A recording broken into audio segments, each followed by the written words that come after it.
Scott Martin's with us, Kingsview Asset Management guy. All right, what do you got to say about my editorial? I'll repeat it. I think now is a terrific time to be an American worker. Where am I going wrong? I think you're right on point there, Stuart, and I love the comments about Europe, especially to somebody like myself who lived in Europe for several months in 1999 doing some studies, if you will, on the Eurozone and certainly the introduction of the euro currency. And I'll tell you what else is funny about Europe. Just given how their culture has kind of embraced, like you said, this socialist attitude, this very anti-corporate attitude. Gosh, look at their economy growth as far as how that's performed since the ECB has been formed in the late 90s, Stuart. They're probably in the midst of one of their longer, say, recessionary or slow growth periods now that they've ever had since the ECB was first enacted. So I'll tell you, they've got a lot of problems there versus here where, you've got the Democrats telling companies that they need to have certain benefits and certain wages paid to workers, versus other companies here that are saying, well, you know what, we're just going to go ahead and increase those numbers and those benefits like you talked about because they want to keep workers. They want to pay their workers more. They want to get good quality work. It just goes to show you how much better it is when companies can operate on their own accord versus what the government tells them to do. If you check stocks as of this moment, the Dow Industrials are down over 100 points, and it's a bit of a sell-off across the board. Well, Scott, now listen to what President Trump said just before he took off for Alabama. Roll tape. We will, I think as soon as these trade deals are done, if they get done, and we're working with China, we'll see what happens.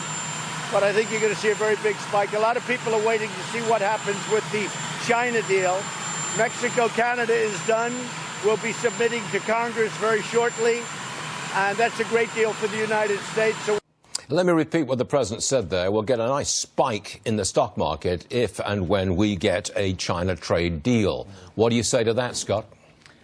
I think that's a fair call. I just am not sure, though, Stuart, how long that spike is going to last. I mean, if you can believe it, we've been kind of in this trade war, if you will, or this trade tiff, this tussle with China over a year now, if you can believe it. And so the market is starting to kind of get on its own druthers on other things in the sense of looking past some of these issues with China. Not to say it's not a big deal, but just that when a deal comes down the road here, and maybe it's in a couple months, maybe it's even next month, the market's probably going to bounce a little bit, but I don't think it's going to be as pronounced as maybe it would have been, say, 6 to 8 months ago. What I will tell you will happen, though, is the market's going to be very forward-looking on how we can enforce this deal, because as we've talked about many times in this show, Stuart, the deal could look great on paper, but if China lives up to it, that's really the key going forward, and that's something that's going to take years to really pan out. Okay, I've got 30 seconds. I want to talk to you about Kroger and Costco. I believe you just bought both of those stocks. Is that accurate?